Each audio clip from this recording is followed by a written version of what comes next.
बेहद के, बेहद की, परम, परम, परम महाशांति है, महाशांति है, महाशांति है। आइए इस पर विचार कीजिए। सीरीज की एपिसोड नंबर 36 पुस्तक है लाइफ इन मल्टीवर्स और हम पढ़ रहे हैं अध्याय 9 परग्रही जीवन, परग्रही दुनिया और उसमें जीवन। अब तक हमने पढ़ा पिरामिड, लास्ट एपिसोड में पढ़ा पिरामिड के रहस्य। ठीक है, इसमें पता चला कि पिरामिड जो है वो यूएफओ का लैंडिंग बेस था, यूएफओ का क्या कहते हैं एयरपोर्ट था और वहाँ पे लोग आते थे पावर लेने, पावर मिलती थी सबको। ठीक है, अब पढ़ना है कैलाश मंदिर एलोरा, इसके बारे में जानकारी लेनी है। चलिए आगे बढ़ते हैं। भारत के महाराष्ट्र राज्य में एलोरा की गुफाएं सबसे प्राचीन हैं। भारत के महाराष्ट्र राज्य में एलोरा की गुफाएं सबसे प्राचीन हैं। अच्छा, यहाँ पत्थरों को काट कर 34 गुफाएं बनाई गई हैं। पत्थरों को काट कर 34 गुफाएं बनाई गई हैं। उनमें से कैलाश मंदिर है, उनमें से एक कैलाश मंदिर है। वो इस मंदिर की खूबी यह है कि इस भव्य मंदिर को एक अकेले पहाड़ में से ऊपर से नीचे की तरफ काट कर बनाया गया है। ऊपर से नीचे की तरफ काट कर बनाया गया है। वाह, एक अकेले पहाड़ में से ऊपर से नीचे काट कर बनाया गया है। वाह, किसी भी आकृति का निर्माण करने के लिए नीचे से शुरू किया जाता है और फिर ऊपर की तरफ बनाया जाता है, मगर इस भव्य मंदिर को ऊपर से पत्थरों को खोद करके काट करके बनाया गया है। वाह, ऊपर से बनाया गया है, पहला ही रहस्य। आज तक कोई ऐसा यह अनुमान नहीं लगा पाया कि यह मंदिर कितने साल पुराना है। कितने साल पुराना यह भी नहीं है। तो फिर बापूजी ने बताया है कि यह मंदिर लगभग 25,000 वर्ष पुराना है, 25,000 ईयर पुराना। वाह, हमारे इतिहास तो 5 साल का पुराना बस जानते हैं, 5,000 साल, ये तो 25 बता रहे हैं। ओह, इस मंदिर को बनाने के लिए लगभग 4 लाख टन पत्थरों को खोद के निकाला गया है। 4 लाख टन पत्थर को खोद के निकाला गया है। वाह, यह मंदिर काट कर निकाले जाने वाले पत्थर हैं जो यहाँ आसपास मीलों दूर तक कहीं दिखाई नहीं देता। ये लो जी, 4 लाख टन पत्थर गए कहाँ? अब ये सवाल उठता है, प्रश्न ये उठता है कि इस काल में जब बड़ी क्रेन जैसी मशीनें और कुशल औजार नहीं थे तो इतने सारे पत्थरों को ऊपर से कैसे काटा गया होगा? यह तो विचार करने योग्य प्रश्न है। उन्हें इस मंदिर स्थल में कैसे हटाया गया होगा? मंदिर स्थल से।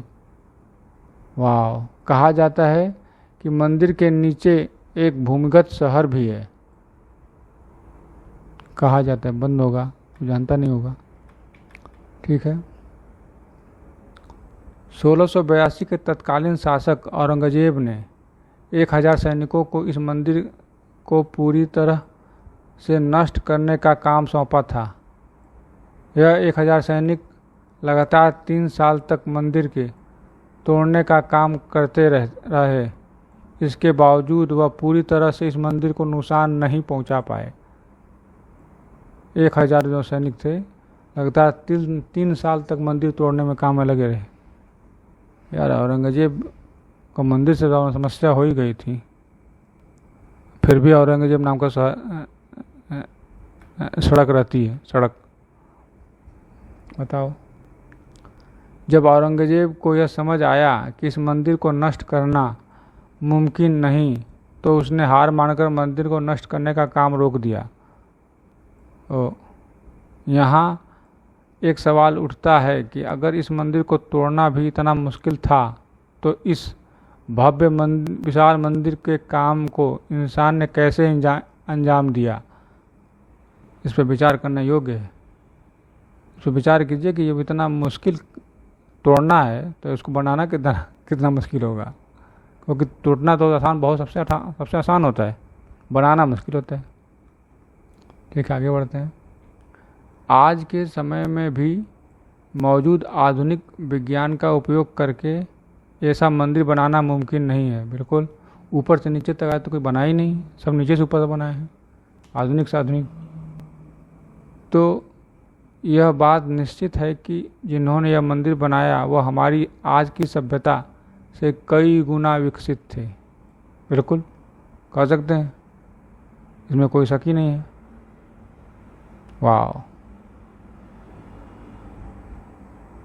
औरंगजेब ने भेजा तोड़ने के लिए और तोड़ भी नहीं पाए, हार मान के छोड़ दिए। वाह। फिर बापूजी ने इस विषय पर बहुत सी वीडियोस देखने को मिलेंगी। आपको हमारे ऑफिशियल चैनल्स पर ज्ञान की अधिक गहराई में जाने के लिए और हमारे परग्रही संपर्क और राज को समझने के लिए बापूजी की वीडियोज को देखें। ओके, बापूजी के बारे में है, उन्होंने वीडियो कई बनाई हैं इस मामले में, एलियंस के मामले में। आप सर्च करेंगे आपको मिल जाएंगे सारे के सारे गूगल पे। ठीक है, आगे बढ़ते हैं। महान वैज्ञानिकों का परग्रहियों से संबंध। ये लो जी, महान वैज्ञानिक भी परग्रहियों से संबंध बना रहे हैं। क्या संबंध है?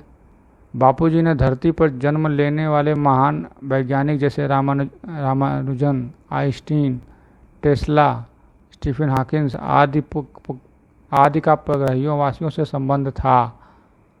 इस रहस्य को उजागर किया है।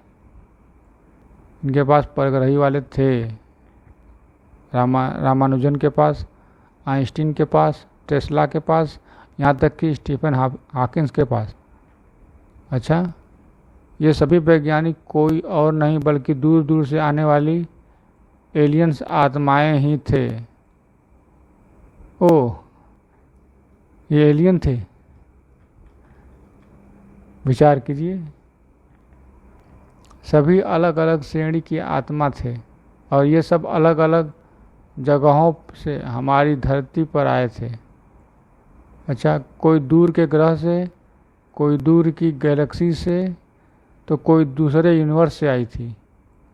वाह। ये अलग अलग श्रेणी की बहुत ही शक्तिशाली आत्माएं होती हैं। वाह, अलग अलग श्रेणी की बहुत ही शक्तिशाली आत्माएं होती हैं। वाह।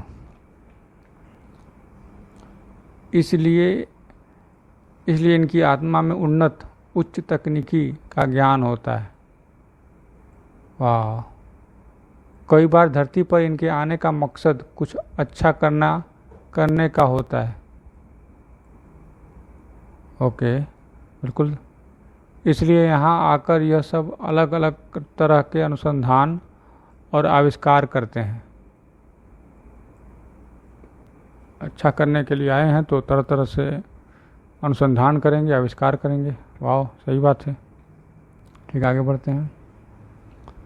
दूर के आयामों से ऐसी ढेरों आत्माएं ग्रुप में आती हैं और उनमें से कोई एक धरती पर जन्म लेती हैं।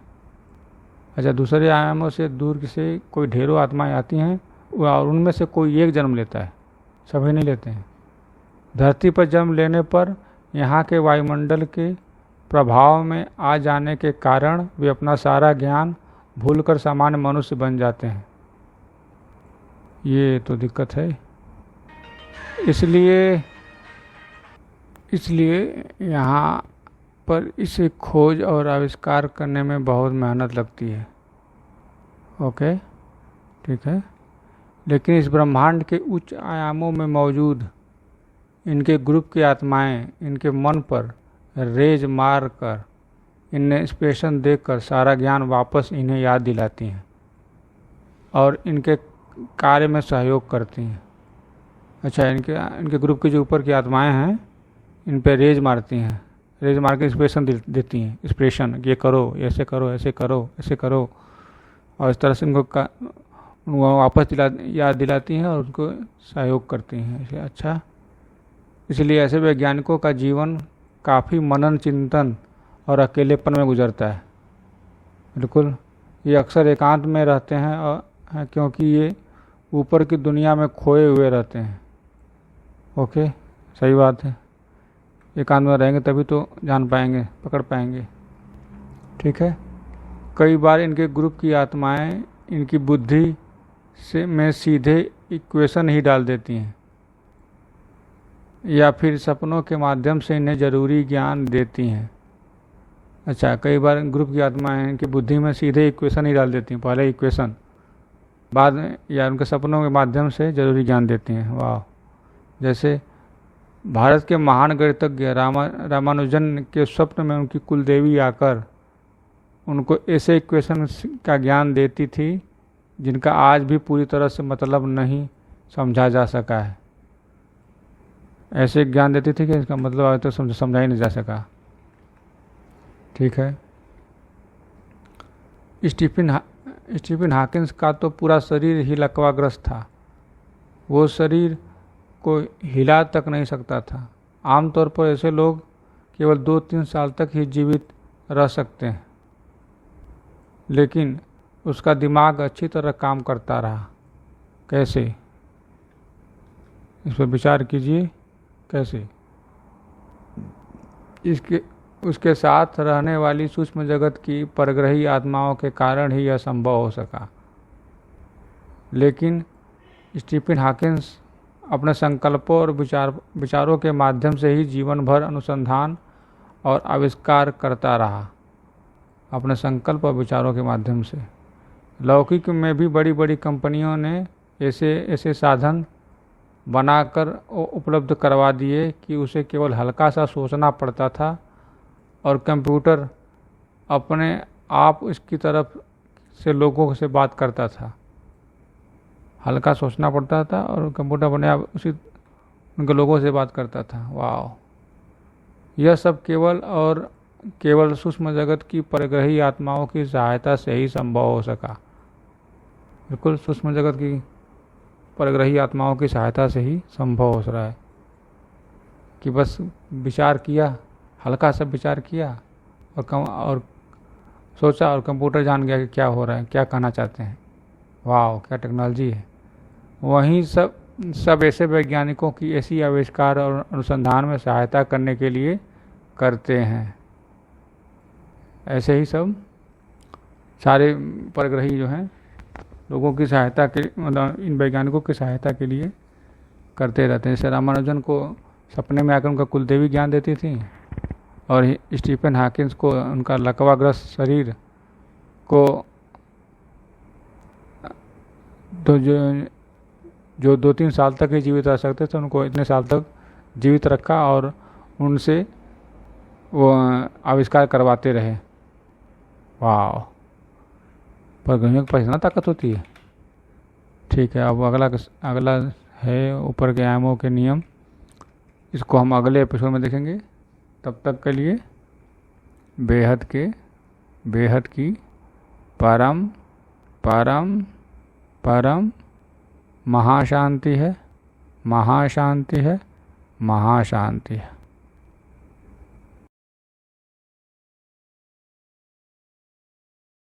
बेहद की परम शांति सोचो, बोलो परम शांति। Join us daily for our morning live meditation, Monday to Saturday, 5:30 to 6:30 a.m. Join us daily for live meditation, 10 p.m. to 11 p.m. on YouTube Live. Subscribe now. Website www.paramshanti.org. Email us anant@paramshanti.org. Like, share, subscribe. Join today. बेहद की परम शांति सो